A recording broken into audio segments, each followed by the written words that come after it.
오늘은 성령 강림절 후 10번째 주일입니다. 거룩하신 삼위일체 하나님께 영과 진리로 예배하겠습니다.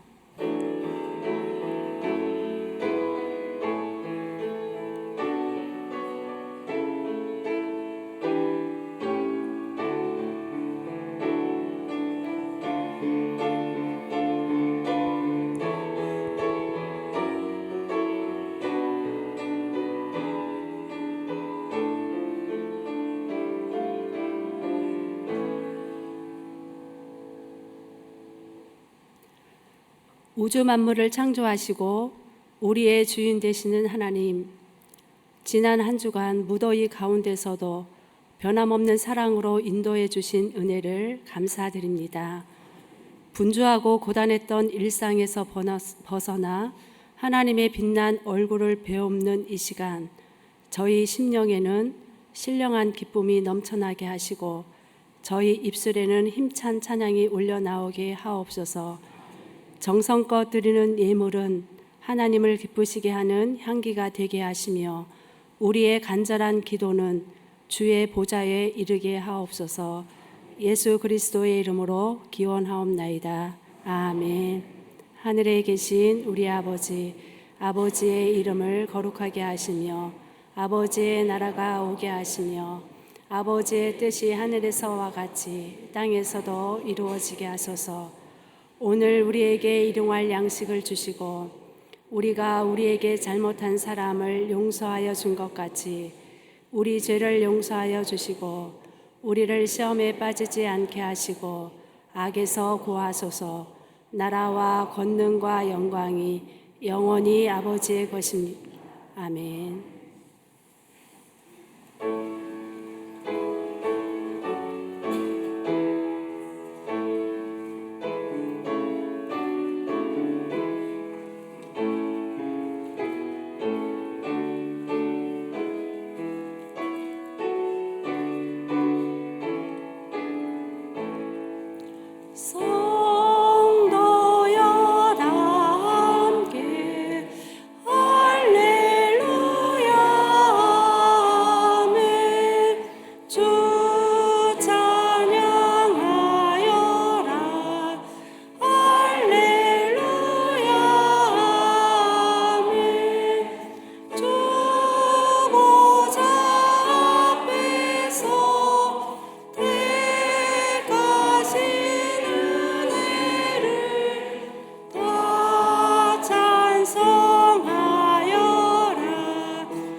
지난 한 주간을 돌아보면서 하나님과 이웃과 피조 세계에 지은 죄를 고백하겠습니다.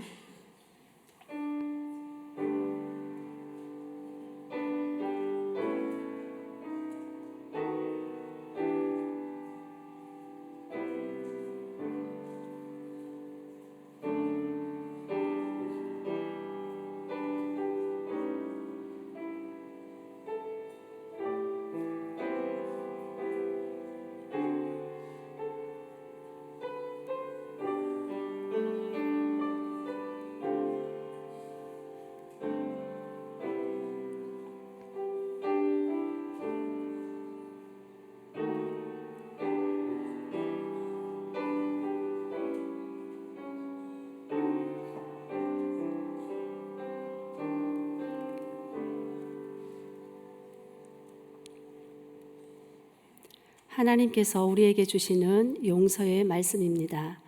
악인은 그의 길을, 불의한 자는 그의 생각을 버리고 여호와께로 돌아오라. 그리하면 그가 긍휼히 여기시리라. 우리 하나님께로 돌아오라. 그가 너그럽게 용서하시리라. 아멘. 나는 전능하신 아버지 하나님, 천지의 창조주를 믿습니다. 나는 그의 유일하신 아들, 우리 주 예수 그리스도를 믿습니다. 그는 성령으로 잉태되어 동정녀 마리아에게서 나시고 본디오 빌라도에게 고난을 받아 십자가에 못 박혀 죽으시고 장사된 지 사흘 만에 죽은 자 가운데서 다시 살아나셨으며 하늘에 오르시어 전능하신 아버지 하나님 우편에 앉아 계시다가 거기로부터 살아있는 자와 죽은 자를 심판하러 오십니다. 나는 성령을 믿으며 거룩한 공교회와 성도의 교제와 죄를 용서받는 것과 몸의 부활과 영생을 믿습니다. 아멘. 어리석은 자는 그의 마음에 이르기를 하나님이 없다 하는도다.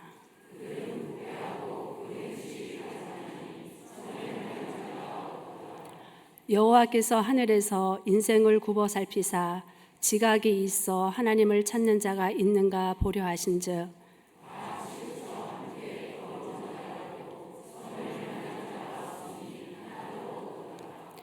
죄악을 행하는 자는 다 무지하니야.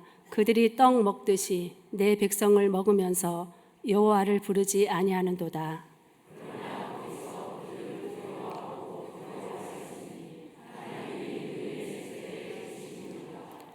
너희가 가난한 자의 계획을 부끄럽게 하나 오직 여호와는 그의 피난처가 되시도다.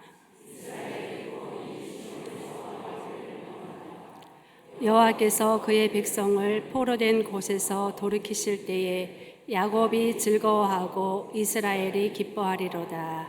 아멘.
하나님 아버지, 지난 한 주간도 저희의 삶을 지켜주시고 인도하여 주셔서 부족하고 허물 많은 저희를 사랑하사 주님 앞에 나와 예배하도록 이끌어 주신 주님의 은혜 한없이 감사를 드립니다. 모든 것을 만족하며 살 수 없는 현실이지만 지구 곳곳에서 전쟁과 재난 등으로 세상 어느 한 곳도 녹록지 않은 상황 속에서 이 시간 주님 앞에 나와 찬양하며 믿음으로 예배할 수 있는 은혜 주심을 잊지 않게 하시고 마음속 깊이 간직하며 감사에 생활할 수 있도록 인도하여 주시옵소서. 이 모든 것이 다 주님의 은혜입니다. 주님, 무더운 날씨에 지친 육신뿐만 아니라 영적으로도 나약함을 고백하지 않을 수 없습니다. 세상의 유혹으로 자기 자신의 욕망과 탐욕으로 물질에 대한 욕심 때문에 시기와 질투로 주님의 마음을 아프게 하지는 않았는지 뒤돌아보며 회개하오니 거룩하신 주님의 보혈로 저희들을 용서하여 주시옵소서. 하나님 아버지, 저희 교단에서 지키는 선교 주일입니다. 세계 곳곳에서 신체적 위험을 무릅쓰고 선교 사명을 위해 예수 그리스도의 복음의 말씀을 전하시는 선교사님들에게 영육간에 강건하게 하시고 성령의 은혜와 능력을 부어 주시옵소서. 불모지 같은 선교지에서 현지 영혼들의 마음이 열려 구원의 복음의 씨앗이 결실을 맺게 하시고 구원의 역사가 일어나게 하여 주시옵소서. 또한 저희들이 살고 있는 이 땅에도 저 북녘 땅에도 세상 환락에 취해 방탕한 생활로 살아가는 수많은 불쌍한 영혼들에게도 복음의 기쁜 소식이 전해지도록 저희들을 주님의 도구로 삼아 주시옵소서. 주님, 이 지역 복음화의 등불이 되어 진리의 빛을 내는 정읍중앙교회를 세워주시고 이제는 미래의 세대를 위해 끝없이 전진할 수 있도록 주일학교의 놀라운 은총으로 부흥의 역사가 있게 하여 주시옵소서. 특별히 여름 성경학교를 위해 수고하시는 교육자님, 교사 선생님과 봉사자로 도움을 주시는 성도님들에게 모두 다 건강 지켜주시고 지혜로운 은혜로 축복이 임하게 하시옵소서. 말씀으로 은혜 주신 하나님 아버지, 세상 속에 살면서 물질적인 어려움으로 고통받으며 살면서도 어려운 이웃과 함께할 수 있는 마음을 주시고 영적인 혼란 속에서도 목사님 말씀으로 새로운 영을 깨우쳐 담대한 믿음으로 변화된 삶을 살아갈 수 있도록 성령의 은혜를 주시옵시고 예배를 위해 헌신과 봉사로 수고하는 모든 이에게 크신 축복의 은총이 있을 줄 믿사옵고 안신령 중에 계신 담임 목사님 온전히 지켜 주시옵소서. 우리들을 위해 십자가에 못 박히신 예수 그리스도의 이름으로 간절히 기도합니다.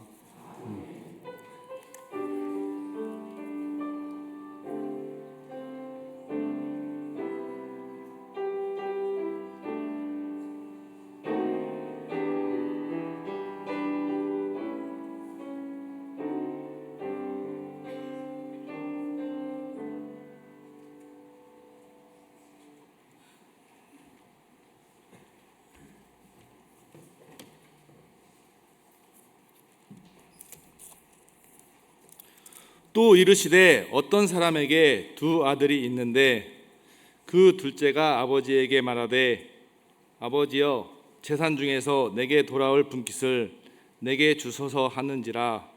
아버지가 그 살림을 각각 나눠 주었더니 그 후 며칠이 안 되어 둘째 아들이 재물을 다 모아 가지고 먼 나라에 가 거기서 허랑방탕하여 그 재산을 낭비하더니 다 없앤 후 그 나라에 크게 흉년이 들어 그가 비로소 궁핍한지라.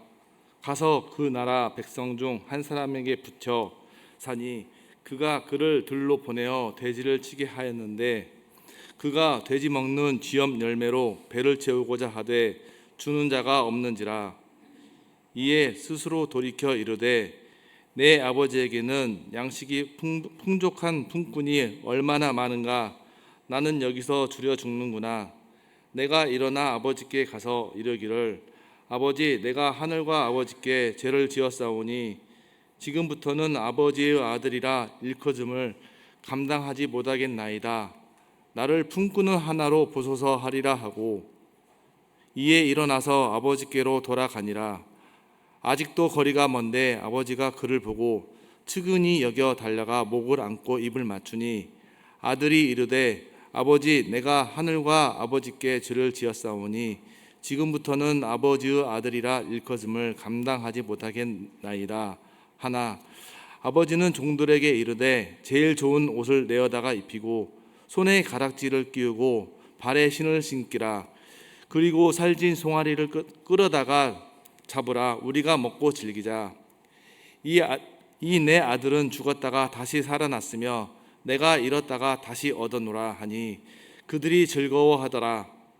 맏아들은 밭에 있다가 돌아와 집에 가까이 왔을 때에 풍악과 춤추는 소리를 듣고 한 종을 불러 이 무슨 일인가 물은데 대답하되 당신의 동생이 돌아왔음에 당신의 아버지가 건강한 그를 다시 맞아들이게 됨으로 인하여 살찐 송아지를 잡았나이다 하니 그가 노하여 들어가고자 하지 아니하거늘 아버지가 나와서 권하되 아버지께 대답하여 이르되 내가 여러 해 아버지를 섬겨 명을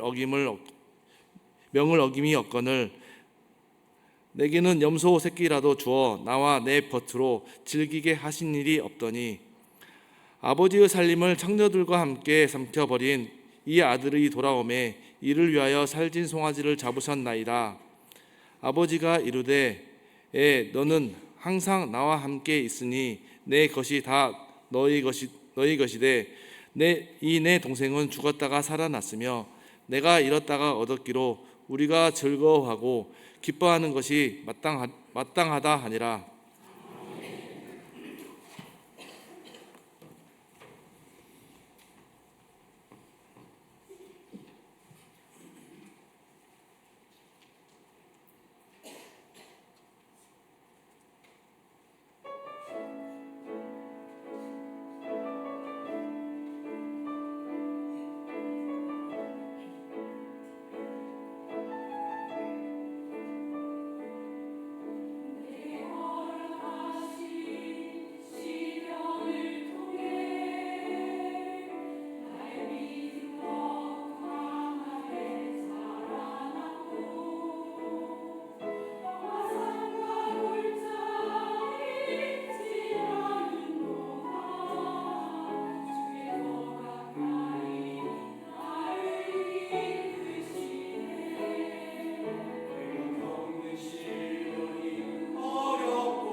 기도하겠습니다.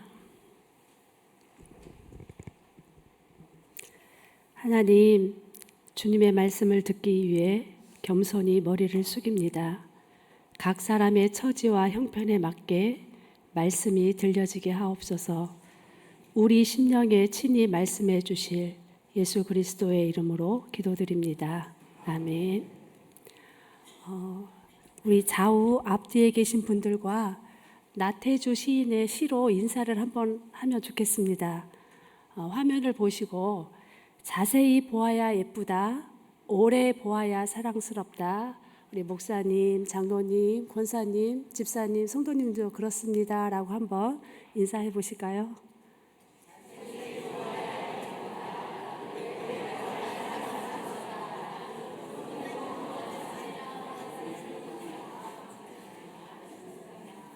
네, 웃으시는 모습이 참 보기 좋습니다. 하나님의 사랑을 받고 계신 성도님들, 오늘 말씀은 우리가 잘 알고 있는 돌아온 탕자 이야기입니다. 이 말씀을 통해 세상에서 지치고 일그러진 우리가 어떻게 아버지의 품에서 아름다움을 회복하고 우리 믿음의 공동체인 교회가 함께 기쁨을 누릴 수 있는지 생각해 보려고 합니다. 그래서 오늘은 제가 작은 아들과 큰아들 그리고 아버지의 입장에서 그들의 마음을 들려드리고 싶습니다. 먼저 집을 떠난 작은 아들의 입장으로 말씀하겠습니다. 사실 저는 세상이 궁금했습니다. 당시 율법에 따르면 아버지가 살아계실 때에 유산을 미리 받는 것은 상상도 할 수 없는 불효였고, 아버지가 살아계실 때 유산을 받게 된다면 9분의 1 정도밖에 받지 못했습니다. 그래도 저는 아버지께 내가 받을 유산을 미리 달라고 했습니다. 아버지를 떠나 내 마음대로, 내 멋대로 자유롭게 살아보고 싶었고 성공하고 싶었습니다. 그런 저를 아버지는 꾸짖거나 집 나가면 고생이다라고 아버지의 생각을 강요하지 않았습니다. 하나님이 우리를 어린아이 취급하지 않고 존중해 주시듯이 아버지도 제 뜻을 존중해 주시며 유산을 나누어 주셨습니다. 하지만 먼 나라에 도착한 순간 외로움과 허전함이 밀려왔습니다. 그래서 제가 가진 돈으로 친구들을 사귀었습니다. 그런데 친구라고 생각했던 그들은 나를 좋아한 것이 아니라 제가 가지고 있는 돈을 좋아했습니다.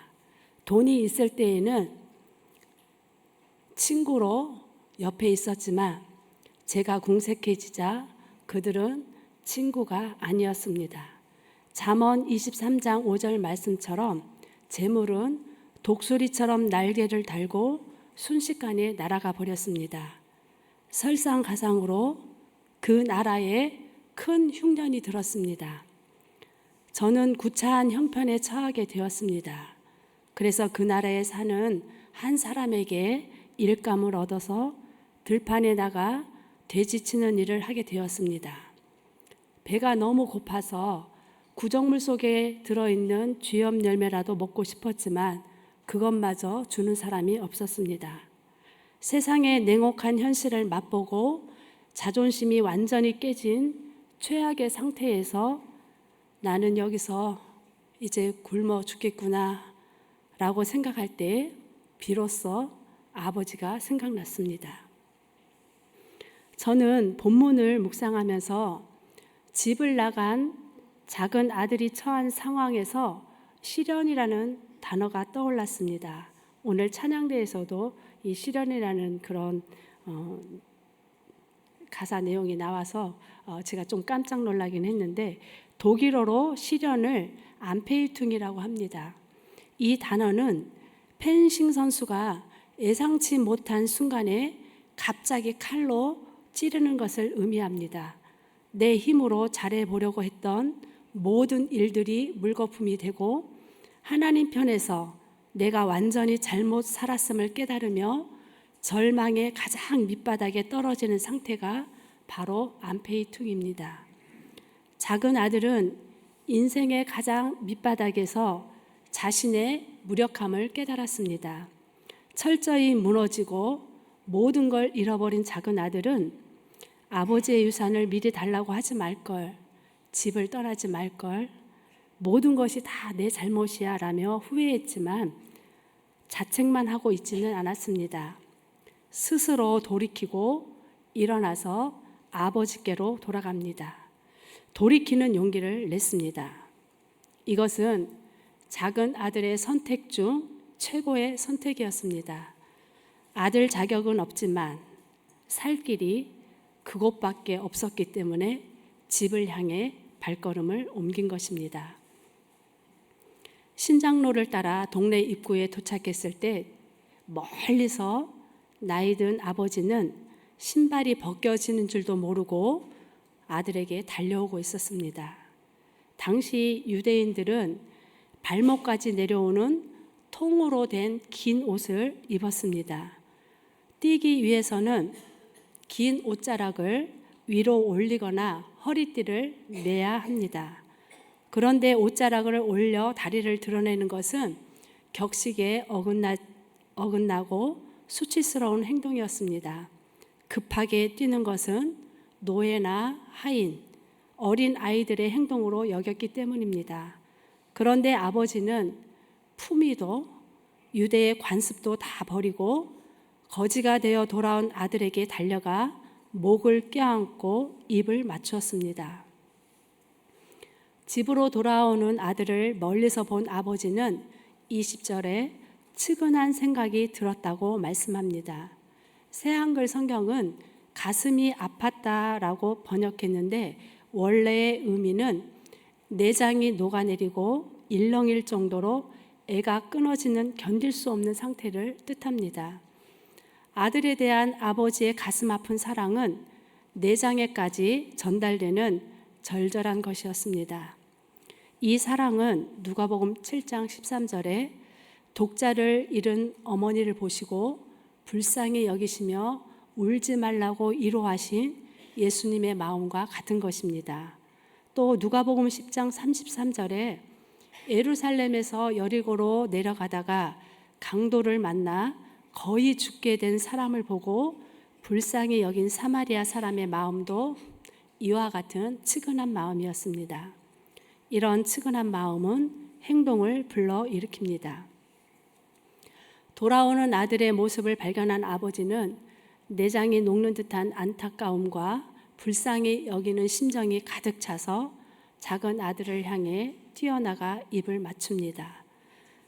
여기서 또 입을 맞춘다는 의미는 단 한 번의 예의를 갖춘 인사가 아니라 몇 번이고 계속해서 연속적으로 입을 맞추는 모습을 의미합니다.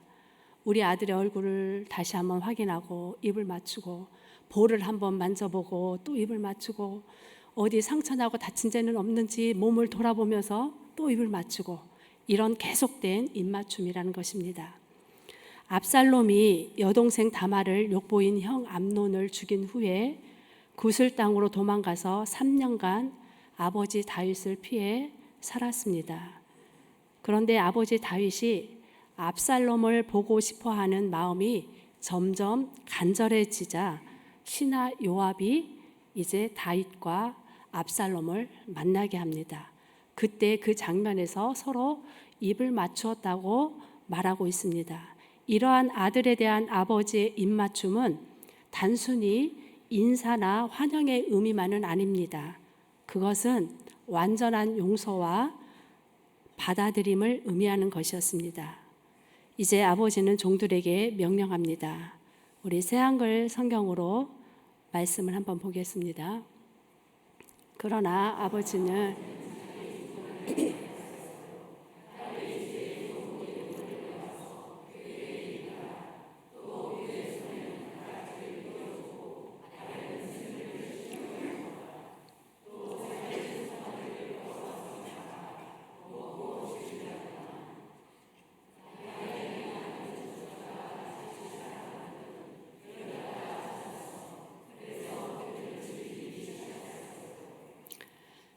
아버지는 빨리 이 아들에게 해주고 싶었습니다. 그래서 제일 좋은 예복을 입혔는데 이 예복은 과거의 허물을 완전히 덮어주고 신분을 가장 완벽하게 회복시켰음을 뜻합니다.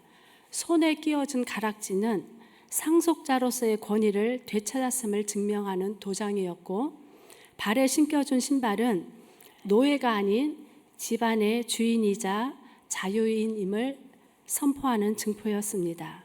당시 노예들은 신발을 신고 다니지 않았기 때문입니다. 그리고 살찐 송아지를 잡아 잔치를 열었습니다. 오늘 15장 1절에 보면 모든 세리와 죄인들이 예수께로 가까이 나와서 그의 말씀을 듣고 또한 예수님과 더불어 식사하였다는 말씀이 있습니다. 어떤 사람과 함께 먹는다는 것은 그 사람과 자신을 동등하게 또는 친구로 인정한다는 것을 의미합니다. 아들은 품꾼이라도 되기를 원했지만 아버지는 아들을 아버지와 동등하다고 인정하며 완전한 용서와 아들의 위치를 회복시켜 주었습니다. 그리고 여기서 끝나지 않고 아들이 돌아온 기쁨을 사람들과 동네 사람들과 나누고 싶었습니다. 나와 함께 기뻐해 주세요. 내 아들이 살아왔어요. 나랑 같이 기뻐해 주세요. 우리 잔치 자리에 오세요. 이렇다가 찾은 내 아들이에요 라며 성대한 잔치를 벌였습니다. 이런 아버지의 사랑은 아들이 저지른 죄보다 컸고 아들이 가진 수치심보다 깊었습니다. 아버지가 보여준 이 사랑은 하나님이 우리에게 보여주신 완벽한 용서와 무조건적인 사랑의 모습입니다. 하지만 이 감격스러운 잔치 뒤편에는 그동안 성실히 일하면서 집을 지켰던 큰아들이 있었습니다. 이제 큰아들의 이야기도 들어보겠습니다. 저는 평생 이 집에서 아버지를 위해 살았습니다. 해가 뜨기 전에 들러 나가 해가 진 후에 돌아왔습니다. 단 한 번도 아버지의 명령을 어긴 적이 없었고 가문의 명예와 재산을 지키기 위해 제 젊음을 다 바쳤습니다. 이것이 장자의 도리라고 믿었습니다. 동생이 집을 나간 후에는 아버지를 더 기쁘게 해드리려고 숨죽여 일했습니다. 그런데 어느 날 들에서 일하고 돌아오는데 집안에서 음악 소리와 춤추는 소리가 들렸습니다. 한 종에게 물어보니 아버지 살림을 다 말아먹고 돌아온 그 한심한 동생 놈 때문에 아버지가 살찐 송아지를 잡고 잔치를 벌였다는 것입니다. 제 안에는 억울함과 분노가 치밀어 올랐습니다. 저는 집에 들어가지 않았습니다. 아버지가 문 밖에 나오셔서 저를 달래셨지만 오랫동안 쌓였던 분노를 참지 못했습니다. 나는 이렇게 여러 해 동안 아버지를 섬겼고 아버지의 명령을 한 번도 어긴 적이 없는데 나에게는 친구들과 함께 즐기라고 염소 새끼 한 마리도 주신 적이 있었습니까? 그런데 아버지의 재산을 다 말아먹고 돌아온 이 아들이 오니까 살찐 송아지를 잡으셨군요. 큰아들은 원칙과 책임을 목숨처럼 지키며 살아온 것 같습니다. 그러나 그의 마음 중심에는 인정받고 싶은 보상 심리와 비교, 그리고 의로움에 대한 교만이 자리 잡고 있었습니다. 큰아들은 아버지를 사랑해서 섬긴 것이 아니라 마치 종이 주인을 섬기듯 엄격한 의무감으로 섬겼던 것입니다. 그 결과 돌아온 동생을 향해서 아버지의 이 아들이라며 형제 관계마저 인정하지 않았습니다. 나만큼 노력하지 않거나 규칙을 어긴 자를 너그럽게 품을 수 있는 마음의 여유가 큰아들에게는 없었습니다. 집으로 들어가기를 거부하는 큰아들을 위해서 아버지는 작은 아들이 돌아올 때처럼 집 밖으로 나가서 큰아들에게 권합니다. 권했다는 것은 위로하다라는 뜻을 가지고 있습니다. 즉, 아버지는 큰아들에게 잔치에 참여하라고 위로하고 설득하기도 하면서 여러 번 계속해서 반복적으로 권한 것을 볼 수가 있습니다. 마치 옆에 서서 말하는 다정한 상담자, 위로자 성령님의 모습을 떠오르게 합니다. 아버지는 계속해서 다정스럽고 친절하게 큰아들에게 잔치에 참여해서 같이 기쁨을 나누자고 권합니다. 또 아버지는 말합니다. 얘야, 너는 늘 나와 함께 있고 내 것이 모두 너의 것이 아니냐라고 말씀합니다. 그렇습니다. 큰아들은 작은 아들이 재산을 낭비하고 고생하고 있었을 때 항상 아버지와 함께 있었습니다. 작은 아들과 다른 차원에서 큰아들은 매일매일 즐길 수 있었습니다. 왜냐하면 큰아들은 규정상 아버지의 재산의 3분의 1을 상속받게 되어 있었으며 가장으로서 권한을 행사할 수도 있었기 때문입니다. 그러나 큰아들은 자신에게 주어진 특권을 제대로 알지 못했습니다. 여러분, 아버지는 큰아들의 헌신과 열심을 무시한 것이 아닙니다. 작은 아들을 향한 사랑이 죽었다가 살아난 특별한 기쁨이었다면 큰아들을 향한 사랑은 매일 숨을 쉬는 것처럼 당연하고 변함없는 기쁨이었습니다. 이미 전 재산도 상속권도 다 큰아들의 것이었습니다. 그러나 큰아들은 아버지와 매일 함께 숨쉬는 이 평범한 일상의 은혜가 얼마나 큰 특권인지를 잊고 살았던 것입니다. 아버지의 사랑은 두 아들에게 공평하게 다가가는 무조건적인 사랑입니다. 이런 공평하고 무조건적인 사랑은 바로 우리를 향한 하나님의 사랑입니다. 이제 두 아들을 바라보는 아버지의 마음을 살펴보겠습니다. 내게는 두 아들이 있습니다. 집을 떠난 작은 아들이 밥은 제때 먹는지, 잠자리는 편안한지, 또 좋은 친구들을 만나고 있는지 생각할 때마다 늘 가슴이 무너져 내립니다. 사람들이 나를 향해 자식을 버릇없이 키웠다고 손가락질을 해도 나는 아들의 자유를 억압하지 않고 먼지 속을 구르더라도 스스로 깨달아 돌아오기를 기다렸습니다. 거지가 되어 돌아온 아들에게 심한 악취가 났지만 살아 돌아온 내 자식을 품에 안았을 때 아무렇지도 않았습니다. 내 아들이니까요. 그러나 잔치 자리에 들어오지 않고 문 밖에 서서 분노하고 있는 큰 아들을 볼 때 마음이 또 아팠습니다. 묵묵히 일만 하느라 등이 굽은 큰 아들이 그 모습이 안쓰러웠습니다. 내 모든 것은 이미 다 큰 아들의 것입니다. 작은 아들을 향한 사랑과 큰 아들을 향한 사랑은 크기가 다른 것이 아닙니다. 둘 다 내 소중한 아들들이니까요. 내가 바라는 것은 시편 133편 1절에 보라 형제가 연합하여 동거함이 어찌 그리 선하고 아름다운고라는 말씀처럼 내 집안에서 두 아들이 함께 웃으며 이 잔치의 기쁨을 함께 누리는 것입니다. 하나님의 사랑을 받고 계신 성도님들, 오늘 예수님께서 들려주신 이 비유는 큰 아들이 아버지의 다정한 설득을 듣고 마음을 돌려 잔치 자리에 들어갔는지 아니면 여전히 문 밖에 서 있었는지 말해주지 않습니다. 이제 다음 장면은 우리가 만들어야 합니다. 새한글 성경으로 말씀을 다시 한번 보겠습니다. 또 살찐 송아지를 끌어와서 잡아라. 먹고 즐기자꾸나. 죽었다가 다시 살아났고 잃었다가 찾았어. 그래서 그들은 즐기기 시작했어요.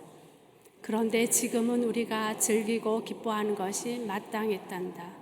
너의 이 동생은 죽었다가 살아났고 잃었다가 찾았거든. 이 말씀에서 아버지는 나와 함께 즐기자라고 선언하고 함께 즐거워하기를 간절히 바라고 있습니다. 제 어머니는 생전에 형제 자매끼리 우애 있게 지내라는 말씀을 자주 하셨습니다. 부모라면 모두 같은 마음을 가지고 계실 것입니다. 오늘 본문에서 아버지가 보여준 마음이고 예수 그리스도의 보혈의 피로 한 몸 이룬 우리 공동체를 향한 하나님의 마음입니다. 사랑하는 내 아들들아, 내 집에서 함께 즐기고 기뻐하자. 사랑하는 내 딸들아, 내 집에서 함께 즐기고 기뻐하자. 하나님은 작은 아들 같은 우리에게 이제 죄책감이나 수치심에 매여 죄인처럼 구석에 주저앉아 있지 말고 새로운 예복을 입었으니 또 상속자의 반지를 받았으니 기쁘게 이 잔치를 즐기렴. 너는 완벽하게 내 아들로 회복되었다라고 격려하십니다. 그리고 큰아들 같은 우리에게 너희의 성실함과 수고를 내가 왜 모르겠니? 하지만 종의 마음으로 의무감에 지쳐 살아가는 일을 멈추고 나와 함께하는 이 일상이 얼마나 큰 특권이었는지, 내 모든 것이 다 내 것이라는 이 엄청난 은혜를 누리며 기쁘게 살면 좋겠다라는 간절한 마음을 갖고 계십니다. 우리는 때로 세상에서 상처받고 무너진 작은 아들의 모습으로 이 자리에 있을 수도 있고, 또 교회 안에서 내 의로움과 공로를 내세우며 타인을 정죄하는 큰아들의 모습으로 있을 수도 있습니다. 그러나 하나님은 우리 모두를 똑같이 사랑하십니다. 그리고 하나님의 무조건적인 용서와 사랑 안에서 하나 되어 함께 즐거워하기를 원하십니다. 하나님께서 원하시는 교회는 모두가 함께 즐거워하는 잔치집 같아야 합니다. 보라, 형제가 연합하여 동거함이 어찌 그리 선하고 아름다운고. 이것은 하나님이 우리에게 원하시는 바입니다. 그래서 성도들을 바라볼 때 예쁘고 사랑스럽고 그런 마음으로 바라보는 것이 하나님이 원하는 것이고, 이 땅에서 미리 하나님의 나라를 살아가는 것입니다. 옆에 계신 분을 한 번 더 바라보시기를 바랍니다. 예쁘고 사랑스러우신가요? 현대에 살고 있는 우리는 분주하게 살면서도 허전함과 소외감을 느낍니다. 인정받아야 하는 경쟁 속에서 긴장감을 가지고 삽니다. 이렇게 세상 속에서 지치고 일그러진 우리의 힘든 모습이 아버지의 품 안에서 완벽히 회복되기를 바랍니다. 서로 다르다고 해서 틀린 것은 아닙니다.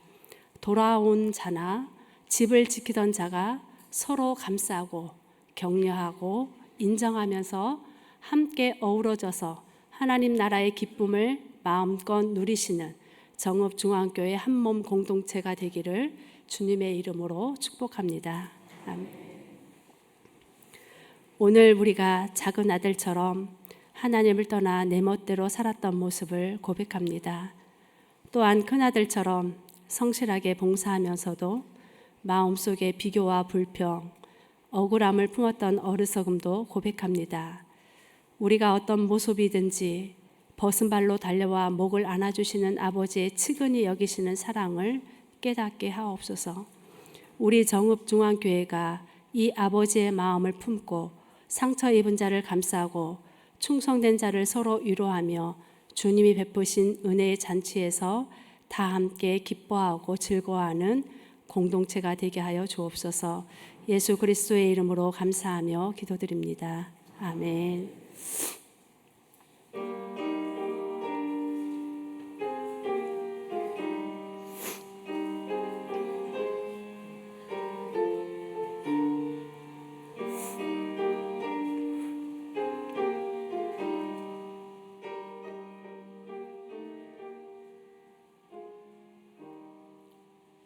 사랑하는 주님 앞에 형제자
성도 여러분, 주님이 우리에게 물으십니다. 내가 나를 사랑하느냐?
사랑의 하나님, 오늘 우리에게 살아계신 하나님께 예배 드릴 수 있는 건강을 주셔서 감사합니다.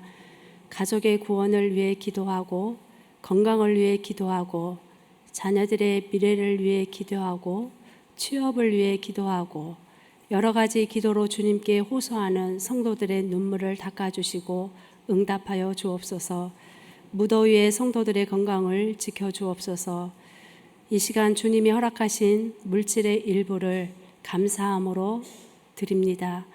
여기에는 저들의 땀과 한숨, 기쁨과 고통이 함께 있습니다. 주님께서 기쁘게 받아주시고 성도들의 삶이 평안케 하옵소서. 주님이 주시는 평안함으로 세상을 넉넉히 이기며 살게 하옵소서. 드려진 예물을 축복해 주셔서 하나님의 나라를 위해 잘 사용되게 하옵소서. 우리가 가진 모든 것이 주님의 것임을 고백하며 예수님의 이름으로 감사하기도 드립니다. 아멘.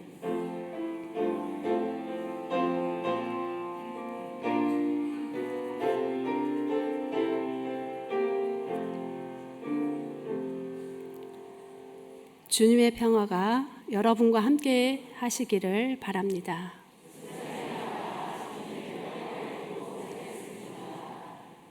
네, 교회 소식입니다. 오늘은 우리 교회가 지키는 선교 주일입니다. 선교를 위해서 기도해 주시고 선거 헌금도 드리시길 바랍니다. 하반기 장학금을 신청받습니다. 대상은 본교회 대학 청년부이고 기간은 8월 30일 주일까지입니다. 신청서는 홈페이지에서 다운을 받기도 하고 또 사무실에서 수령해 가시기를 바랍니다. 그리고 중고등부와 청년부 수련회가 아직 남아 있습니다. 계속해서 기도로 협력해 주시기를 바랍니다. 다 같이 일어나셔서 찬송하겠습니다.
성도 여러분, 우리가 어떤 모습이든지 상관없이 하나님은 우리를 사랑하십니다. 한결같은 하나님의 사랑을 기억하시고 모든 이들과 함께 즐겁게 한 주간을 살아가시기를 바랍니다. 예수님의 은혜와 하나님의 사랑과 성령님의 사귐이 하나님의 용서와 무조건적인 사랑 안에서 함께 기뻐하고 함께 즐거워하는 삶을 살기로 다짐하는 정읍중앙교회 성도들 위해 지금부터 영원히 함께 계시기를 간절히 축원하옵나이다. 아멘.